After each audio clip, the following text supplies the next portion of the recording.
Ephesus was an ancient Greek city and later a major Roman city on the west coast of Asia Minor in present-day Turkey. In the Roman period, it was for many years the second largest city of the Roman Empire, ranking only behind Rome. At that time, Ephesus had a population of more than 250,000 in the 1st century BC.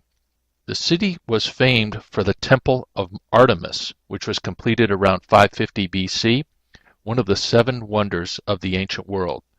The temple was destroyed in 401 AD by raiding Goths.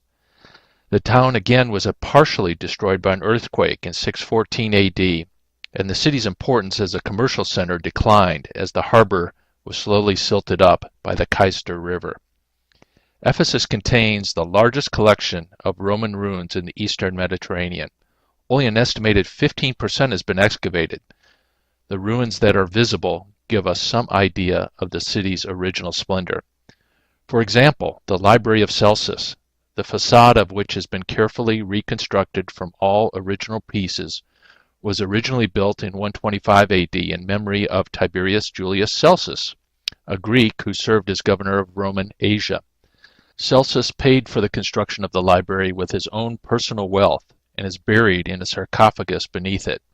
The library was completed by his son, Gaius Julius Aquila, and once held nearly 12,000 scrolls. The Celsus Library in Ephesus was the 3rd largest library in the Roman Empire, after libraries in Alexandria and Pergamum. Designed with an exaggerated entrance, the building faces east, so that the reading rooms could make best use of the morning light. The library has been restored over the past 100 years with the aid of the Austrian Archaeological Institute, where Austrians still lead much of the excavation that continues in Ephesus today. This gate next to the library is the Gate of Mosaics and Mithridates. It has 3 passageways on the right side of the library and was built in 40 AD by the slaves Mosaics and Mithridates for their emperor Augustus, who gave them their freedom. The passages are vaulted on the front side, facing the Celsus Library, and are made of black marble, while the other side is white. We saw these public latrines. They were part of the Scholastica baths and built in the 1st century AD. They were the public toilets of the city, with an entrance fee to use them. In the center was an uncovered pool, and the toilets were aligned along the walls. There was an extensive drainage system under the toilets. The public toilets in Ephesus ranged side by side with no partition between them, where the rich people used to send their slaves and heat the seats for them, sitting on the seats for their masters until they arrived. On the Marble Road, there are some drawings believed to be an advertisement for a brothel. This etching in the marble is known as the first advertisement in history. There's a footprint, one finger showing the library, the other showing the brothel. On the marble road leading up to the harbor, the explanation of this sign is that the heart symbol in the woman's head says that if you want the love of a young woman, turn left at the library. There's also a symbol for money. We also saw such informal symbols for Judaism and Christianity, as Ephesus was a major center for both. Christians would identify themselves with one another with the sign of the fish, which is ichthus in Greek, using the sign of the fish as an anagram for Jesus Christ, God's Son, Savior. The Apostle Paul came to Ephesus 2 times during his travels, at one point giving daily talks in the school of Terrace from AD 52 to 54. In Acts 19, we're told the story of his preaching at the theater in Ephesus, which resulted in a riot by local artisans, whose livelihood depended on selling of statuettes of Artemis.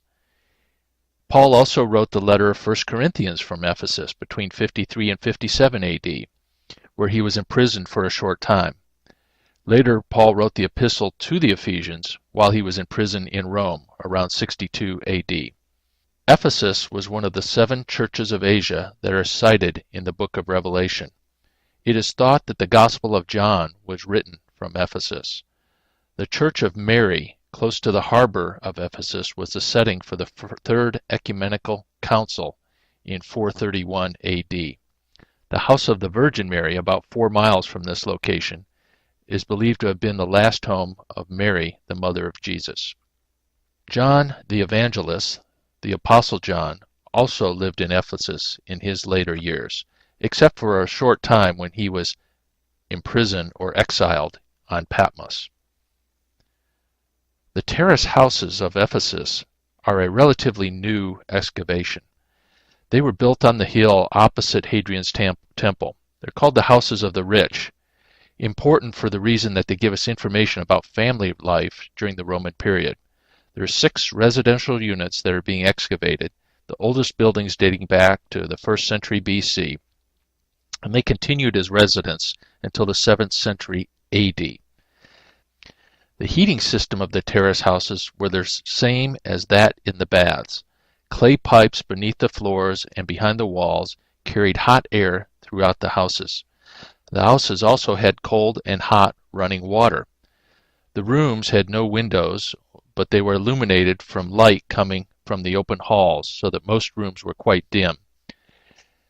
The excavations of the terrace houses started in 1960. Ephesus had an Odeon, a small roof theater which was constructed by around 150 AD. It was a small salon for plays and concerts and seated about 1,500 people. The Hercules Gate is so named because of the relief of Hercules that is on it. Only the 2 sides of the column remain today, and the other parts have not been found.